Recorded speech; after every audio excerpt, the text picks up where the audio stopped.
a heart closed. I grew up with my father. My mother left us when I was very young. I do not remember her face. My father never talked about her.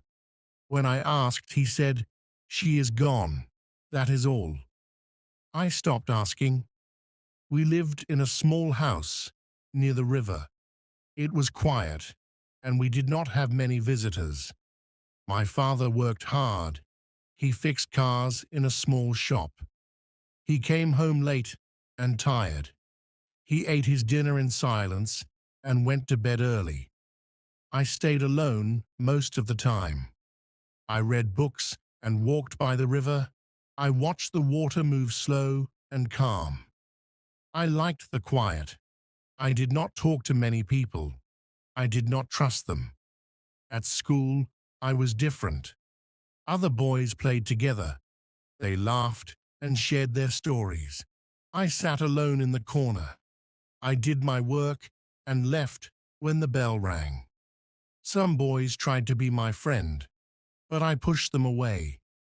I did not believe in friendship. I did not believe in love. My father said, "People leave. Do not expect them to stay." I believed his words. He was right.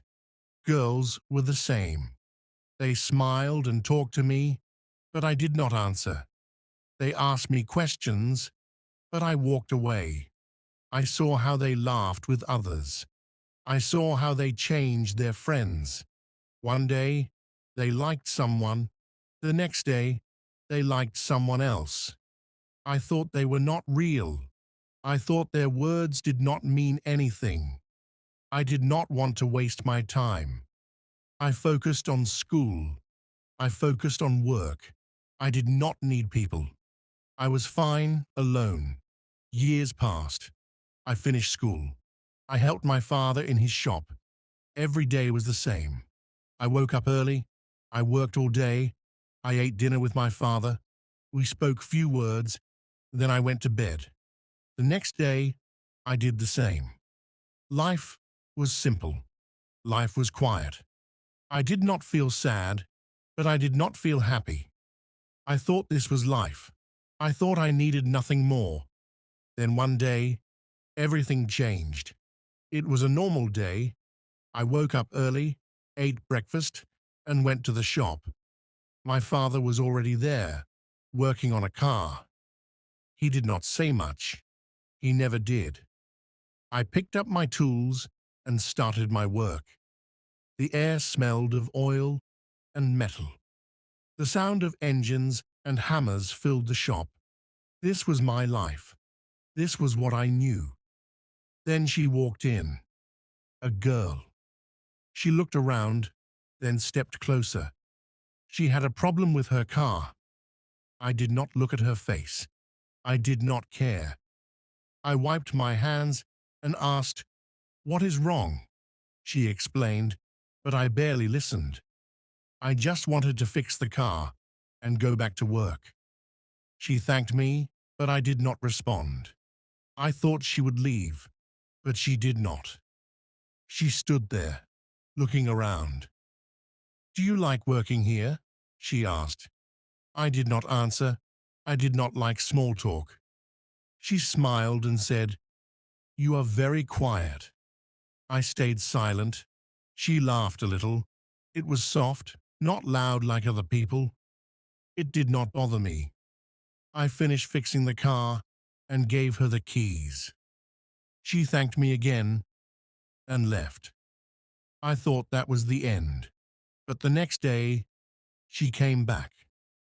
This time, she did not have a car problem.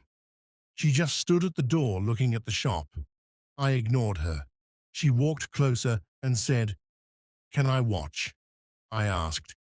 "You work," she said. I shook my head.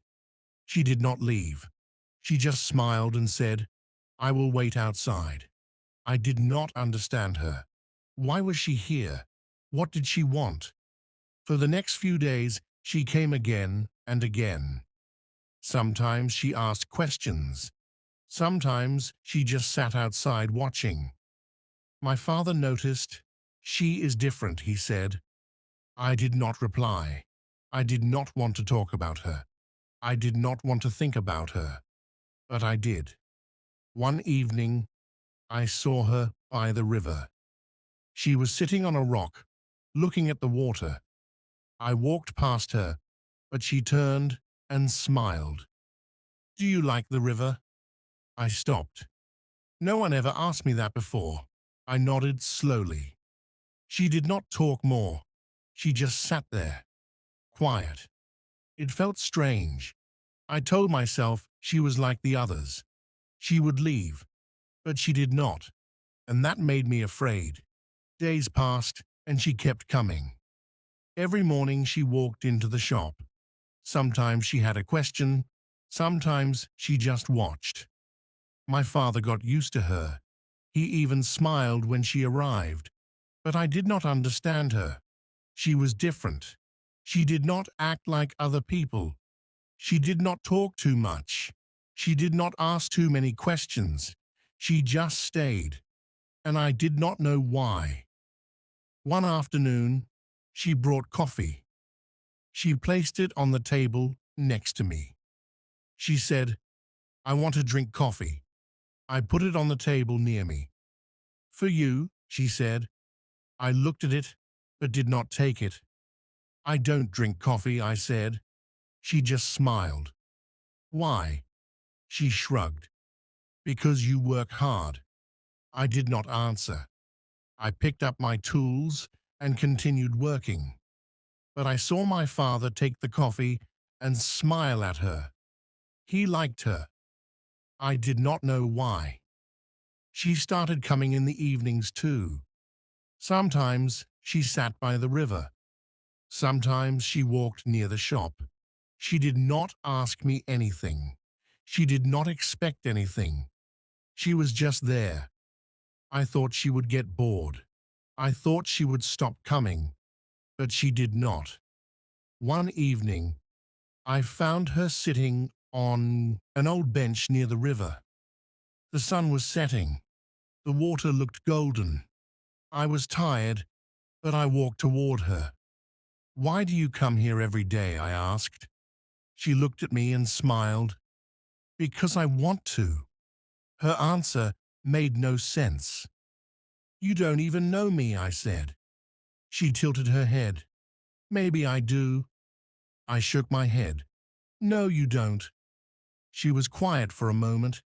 Then she said, maybe you think people always leave, but I am still here. Her words made my chest feel heavy. I did not know why. I did not answer. I just sat next to her. The sky turned dark, and we stayed there in silence. The next day, she brought tea. She placed it near me like before. I looked at it for a long time. Then, for the first time, I picked it up. It was warm in my hands. I took a small sip. She smiled, but she did not say anything. She did not need to. Something was changing. I did not know what, but for the first time, I did not feel alone. She became a part of my days. I did not expect it, but I noticed when she was not there. Every morning, she came to the shop. Every evening, she sat by the river. She talked sometimes, but not too much. She never asked questions I did not want to answer. She never pushed me to speak.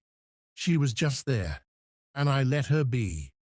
One day, she came later than usual. I was fixing a car, but I looked at the door. She was not there. I told myself it did not matter. I worked harder, trying to ignore the feeling in my chest. But the hours passed, and she did not come. I told myself she was just busy. Maybe she found something better to do. Maybe she finally got tired of coming here. Maybe she finally left. But then, in the evening, she appeared. She walked into the shop, slower than usual. Sorry, she said. I had something to do. I did not ask what. I just nodded and kept working. But my hands were shaking a little. I did not know why. She watched me for a while, then placed something on the table. A small box. For you, she said. I frowned. She smiled. Open it later. Then she left. That night, I sat on my bed and looked at the box. It was small and simple. I hesitated before opening it. Inside, there was a keychain, a small silver key hanging from a black string.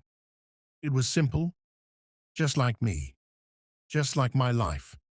I did not understand why she gave it to me, but I held it in my hand for a long time. Then I placed it in my pocket. The next morning, I found it in my pocket. The next day, she was back. She acted normal, as if nothing happened. She acted normal, as if nothing happened. I wanted to ask her about the keychain, but I did not know how. Instead, I just worked. She watched, like always. She watched, like always. But something was different now. I could feel it. One evening, she asked, "Do you ever think about leaving this town? Do you ever think about leaving this town?" Confused. Why? She shrugged. Just wondering. Do you ever want to see other places? Do you ever want to see other places? I shook my head. This is my home, she smiled. Home is not always a place. I did not understand what she meant. I did not understand what she meant. But I did not ask. Days turned into weeks. She kept coming. And something inside me kept changing. And something inside me kept changing. When she spoke, I listened. When she brought tea, I drank it. When she sat by the river, I sat too. Then one day, my father said something that surprised me. My father said something that surprised me. She cares about you. I frowned. She is just friendly. He shook his head. No, it is more than that. I did not answer. I did not want to think about it. I did not want to think about it, but I did. That evening, when I saw her by the river, I walked faster. That evening, when I saw her by the river, I walked faster. She smiled when she saw me. I sat down next to her. We watched the water. Then, without thinking, I reached into my pocket and held the keychain. Then, without thinking, I reached into my pocket and held the keychain. I did not know why, but it felt important. She saw it in my hand and smiled. You kept it. I nodded. Yes. The sun was setting. The sky was orange and pink. The air was cool. I looked at her, and for the first time, I asked, "Why do you stay?" She did not look surprised. She just smiled and said, "Because I want to." And for the first time, I believed her. She was still there. Every evening, she sat by the river, and every time, I felt something different. I started waiting for her. I started listening more when she talked. She held my hand. "What is wrong?" she asked. I did not know what to say. I did not want to scare her, but I was scared. Grandfather was old. He was sick. He needed help. But we had no one. It was just us. I ran to the neighbor's house. I knocked on the door. "Please help," I said. The neighbor opened the door. She saw my face. She knew something was wrong. She followed me. She followed me to our house. She looked at grandfather. "He needs a doctor," she said. Her voice was serious. She took her phone and called an ambulance. The doctors came fast. They put grandfather on a stretcher. They took him to the hospital. Emily and I watched. Our hearts felt heavy. The house was empty now. It was quiet. Too quiet. I sat on the sofa. Emily sat next to me. She did not talk. I did not talk. We just waited and waited. The hospital was big and cold. Emily and I sat in the waiting room. The chairs were hard. The lights were bright. People walked past us. Some looked worried. Some looked tired. A nurse came to us. "Wait here," she said. Then she left. The wall ticked slowly. I held Emily's hand. She did not say anything. She just looked at the floor. I wanted to be strong for her, but inside, I felt small. After a long time, a doctor came. He had a kind face. He sat next to us. "Your grandfather is sick," he said. "He is very weak. He needs rest." "Can we see him?" I asked. The doctor smiled a little. "Yes, but only for a short time." He stood up. "Follow me." Emily and I walked down a long hallway. The air smelled like medicine. We reached a room. The doctor opened the door. Grandfather was in bed. He had a tube in his arm. His eyes were closed. I felt my chest tighten. He looked so small. Emily ran to his side. "Grandfather," she said. He opened his eyes slowly. He smiled. "My little ones," he whispered. His voice was soft. I sat next to him. "You scared us," I said. He laughed a little, but then coughed. "Just tired." He looked at us. His eyes were full of love. "You must be brave," he said. "Take care of each other." His words felt heavy. I did not want to think about a life without him. A nurse came into the room. "He needs to rest," she said. Emily hugged grandfather. I held his hand for a moment. Then we left. The walk home was quiet. The sky was dark. The streets were empty. Emily held my hand tightly. "What will we do?" she asked. I did not have an answer. I just squeezed her hand. I knew one thing. Life was about to change. The house felt different without grandfather. It was quiet, but not a good quiet. It was endless. It was empty. Emily and I sat at the table. There was no warm food. There was no laughter. I missed grandfather's voice. I missed his stories. Emily rested her head on the table. "When will he come back?" she asked. I did not know the answer. "Soon," I said, but I was not sure. The next morning, I woke up early. I went to the kitchen. My mother had his breakfast. The next morning, I woke up. The next morning, I went to rest.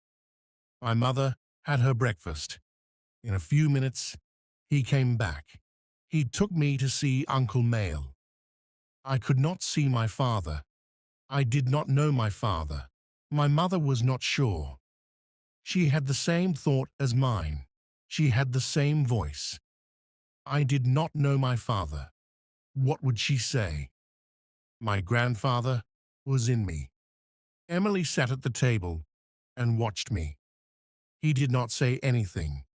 She only took a small bite of the food.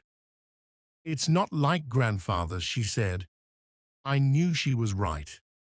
Nothing felt the same. After breakfast, we went to school. The walk was long.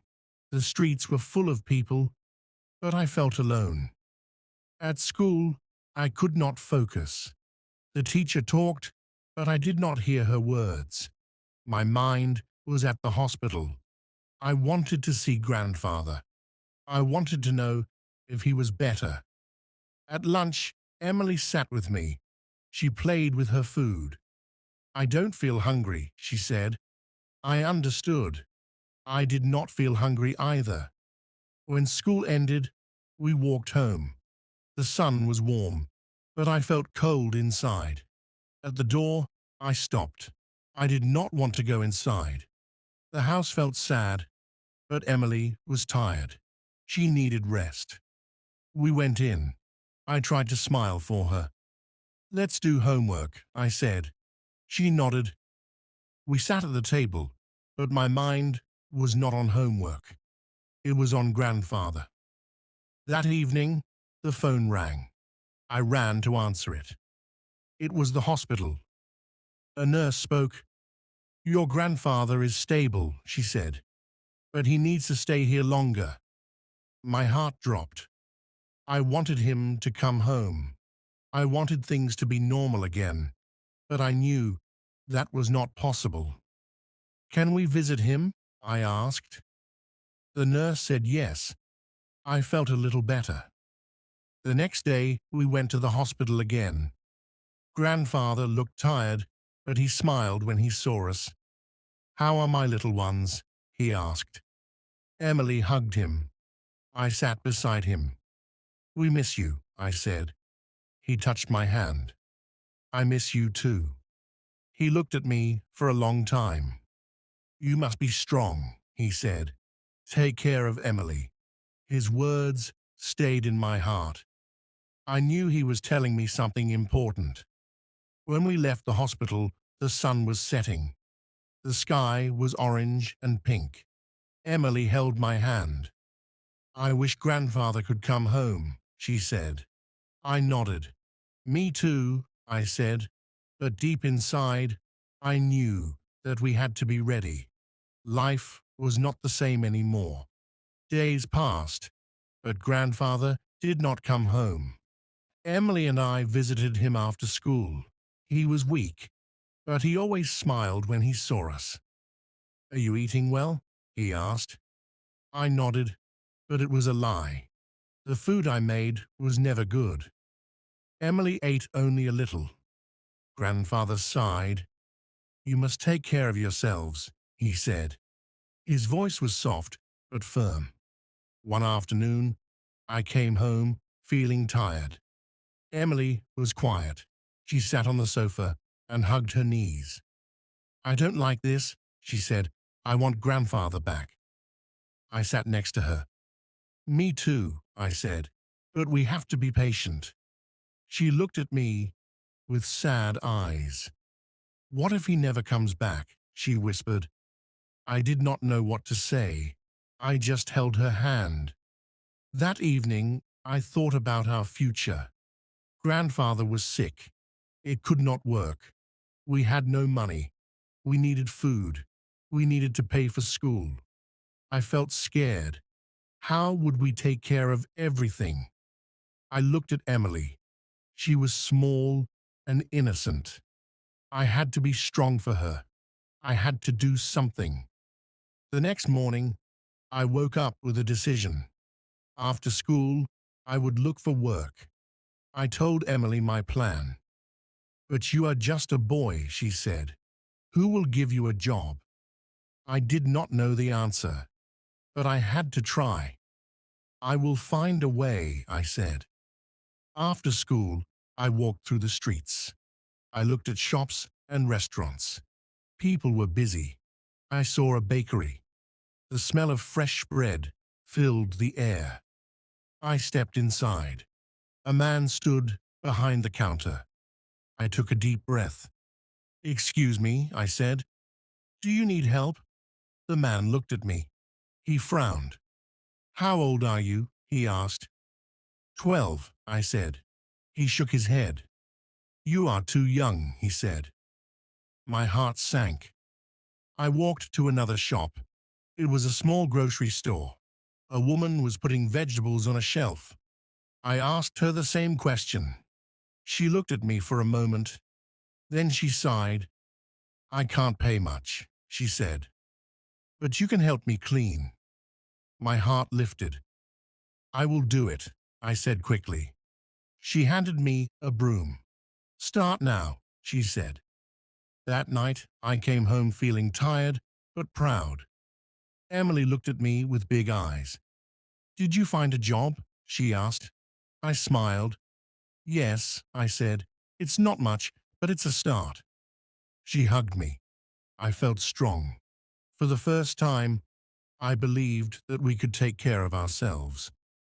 The next day, I went to work again. The grocery store was small, but always full of customers. The woman showed me what to do. I swept the dusty floor. I cleaned the wooden shelves. I carried heavy boxes full of vegetables and fruits. My arms hurt, but I did not stop. I wanted to do my best. At the end of the day, she gave me a few coins. When I came home, Emily was waiting by the door. "Are you very tired?" she asked softly. I nodded, but I smiled. "It's okay," I said. "We will be fine." She looked at the small coins in my hand. "Can we buy food?" she asked. "Yes," I said. We went to the market. We bought fresh bread, cold milk, some sweet fruit, and a little cheese. It felt good to buy something with my own money. The next morning, I woke up early. I made breakfast. It was simple, but Emily ate everything. "It's better than before," she said, with a grin. I laughed. "I'm learning," I said. After breakfast, we walked to school. I felt different. I felt older. I had a job now. I was not just a boy. I was someone who could help. At school, what are you doing right now? Maybe you are sitting watching or listening. Say these actions in your mind, in English. I am sitting, I'm watching a video, I'm learning English. You can do this for anything you do during the day. For example, when you wake up, think I am waking up, I'm brushing my teeth, I'm having breakfast. This helps you connect actions with words and think in English without translating. Step 3. Describe your surroundings. Take a moment to look around you. What do you see? Describe it in English. In your mind, for example, the walls are white, there is a lamp on the table, the room is very quiet. This step improves your vocabulary and makes your thinking more natural. If you don't know how to describe something, look it up and practice step 4. Talk to yourself in English. Talking to yourself might feel strange at first, but it's a great way to practice your vocabulary in English. Step 3. You don't need to speak loudly, just say things in your mind. For example, what should I eat for lunch today? I think I'll have a sandwich. I need to go to the store later. Asking yourself questions and answering them in English is a fun and easy way to improve. Step 5. Imagine conversations. Step 5. Imagine conversations. Imagine conversations is one of the best ways to train your brain to think in English. It's like creating a mental rehearsal for real-life situations. The idea is to simulate interactions that you might experience so you feel more confident and prepared when they happen. In reality, why should you imagine conversations? It prepares you for real-life scenarios. When you imagine conversations, you practice the language you'll actually use. For example, if you often go shopping, imagining phrases like, "How much does this cost?" or "Where can I find the bread section?" makes it easier to speak when you're in a store. It trains your brain to think in English. Your brain starts to associate certain situations with English. For example, if you often imagine ordering food in a restaurant, you'll naturally think in English the next time you're dining out. It reduces anxiety. By practicing in your mind, you'll feel less nervous in real-life conversations. You'll already know what to say and how to say it. How to imagine conversations. Start with simple situations. Think about your daily activities. Imagine how a conversation might happen in these scenarios. At a grocery store. Excuse me, where can I find the milk? Do you have any discounts today? At a coffee shop. Can I have a cappuccino, please? Is there a seat available near the window? On the phone. Hello, can I speak to Mr. Smith? Thank you. I'll call back later. Add more details over time. Once you're comfortable with basic conversations, make them more complex. Imagine responses from the other person and how you would reply. For example, you. Can I have a cappuccino, please? Cashier. Would you like it hot or iced? Hot, please. And can you add extra foam? Practice specific vocabulary. If you're preparing for a specific situation, focus on learning the relevant vocabulary. For example, if you're traveling, imagine conversations at the airport. Where is the check-in counter for this airline? What time does the flight to London depart? Imagine emotional conversations. Think about how you might express feelings at the airport. Write more about your trip in the comments. And remember to subscribe to the channel. Thanks, and see you in the next video. Bye-bye. Complimenting someone. You did a great job with this project. Make it a habit. Incorporate it into your daily routine. While walking, cooking, or cleaning, take a moment to imagine conversations. Think about what you would say if someone asked, "What are you doing right now?" Use visual cues.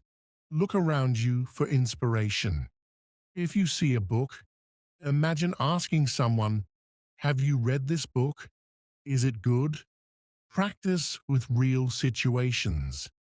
After imagining a conversation, try it out in real life. If you're at a store, say what you practiced. Do you have this in a different color? Example practice. Imagine you're meeting a friend for the first time. You. Hi, nice to meet you. How are you? Friend. I'm good, thanks. And you? You. I'm doing well. What do you like to do for fun? Friend. I love hiking. How about you? You. I enjoy cooking. Maybe I can cook something for one day. Practicing this helps you build confidence and improves your ability to respond naturally in English. Why this works? Imagining conversations is powerful because it combines creativity with language practice. It keeps your mind active in English and helps you feel ready for real interactions, even if you don't have anyone to practice with. This technique ensures you're still improving every day. So start imagining conversations today and enjoy the process. Step 6. Use English every day. To think in English, you need to use it every day. Change the language on your phone or computer to English. Watch English videos or listen to English music. Try to read English books, even if they are for beginners. For example, if you're on social media, try reading English captions. If you watch a video, think about what the people are saying. The more you see and hear English, the easier it will be to think in English. Step 7. Be patient. Learning to think in English is a process, and like any skill, it takes time. At first, you might find it slow or even frustrating. You may struggle to find the right words or feel like your thoughts are scattered. But this is completely normal. Don't be discouraged. Every learner goes through this stage, and with practice, you'll improve. Why does it feel difficult at first? Your brain is used to thinking in your native language. When you start thinking in English, you are essentially training your brain to work in a new way. It's like learning to ride a bicycle. At first, you may fall or lose balance, but with time, you gain confidence and move faster. How to be patient with yourself. Focus on progress, not perfection. It's important to celebrate small victories. Did you manage to think in English for 5 minutes today? Did you learn a new word and use it in your thoughts? Amazing. Understand mistakes are learning opportunities. Making mistakes is not a sign of failure. It's a sign of effort. When you notice a mistake, don't feel bad. Instead, think, I learned something new. For example, if you think, I go to the park, instead of, I went to the park, it's an opportunity to correct yourself and remember for next time. Keep practicing daily. Just like building muscles in the gym, thinking in English strengthens your brain's ability to process the language. The more you do it, the easier it becomes. Celebrate your achievements. Sometimes it's easy to focus on what you can't do yet, but don't forget to appreciate how far you've come. Maybe a month ago, you couldn't form a full sentence in English in your mind, and now you can. Maybe today you've thought in English without even realizing it. Encouragement. Your journey matters. Think about this. Every time you practice thinking in English, you're one step closer to fluency. It doesn't matter if the step feels small. What matters is that you are moving forward. Be kind to yourself and enjoy the process. Thinking in English is not a race, it's a journey. With time, patience, and practice, you'll get there. And when you look back, you'll be proud of how much you've grown. Keep going, and remember, you're doing great. Extra tips for thinking in English. Keep a diary in English. Write about your day in a notebook or on your phone. For example, today I went to the park. The weather was sunny. I saw a dog playing with a ball. This helps you practice vocabulary and grammar while thinking in English. Make flashcards with English words and pictures. Look at the pictures and think of the words in English. Practice with friends. If you have a friend who is learning English, practice together. Talk about your day, ask questions, and help each other think in English. Learning to think in English is a powerful skill. Learn to think in English. Imagine that instead of forcing yourself to study for hours or feeling anxious about making mistakes, you are learning English by simply living in it. This might sound too good to be true, but it's not. In fact, it's something that many successful language learners do. Here's how you can start to think about learning English as something that feels effortless. The first step to effortless learning is changing the way you think about learning itself. Many learners have the belief that they need to work extremely hard or that they have to memorize everything to succeed. But learning doesn't have to be a struggle. If you approach English with a positive mindset, focusing on progress rather than perfection, you'll start to enjoy the process. The less pressure you put on yourself, the more natural your learning will feel. Experience, not memorization. One of the biggest mistakes people make when learning English is focusing too much on memorizing words and grammar rules. Yes, vocabulary and grammar are important, but they shouldn't be the only focus. Instead, try learning English through real experiences. This means listening to podcasts, watching TV shows, reading books, and having conversations in English. When you're exposed to English in real situations, you start to understand it naturally without having to memorize everything. For example, think about how you learned your first language. As a child, you didn't sit down and study grammar rules or memorize vocabulary lists. You learned by listening to your family, watching TV, and playing with friends. The more you were exposed to language, the better you got at speaking and understanding it. This is the same idea for learning English. The more you surround yourself with English, the easier it will be to pick it up. Make learning part of your daily life. Effortless learning happens when you make English a part of your everyday routine. Instead of setting aside hours for study time, this might mean listening to an English podcast while commuting, watching your favorite movies with English subtitles, or even changing the language settings on your phone or social media accounts to English. These small changes add up over time and help you get more comfortable with the language. Focus on listening and speaking. A common challenge for many learners English fluently. We often feel nervous about making mistakes, so we avoid speaking. However, one of the easiest ways to learn English effortlessly is by focusing on listening and speaking. Why?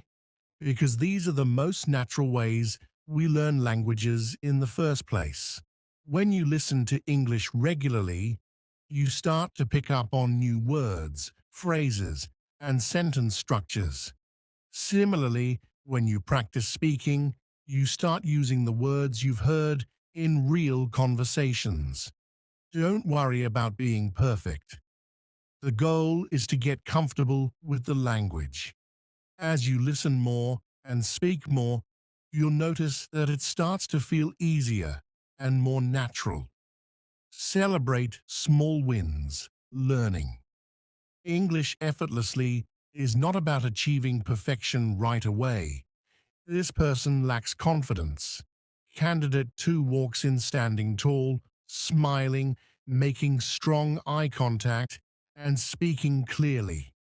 The interviewer thinks this person is strong, intelligent, and capable. Who do you think will get the job? Of course, candidate 2. Not because of knowledge, but because of confidence and presence. How to apply this in life. Every morning, stand in front of the mirror, take a deep breath, pull your shoulders back,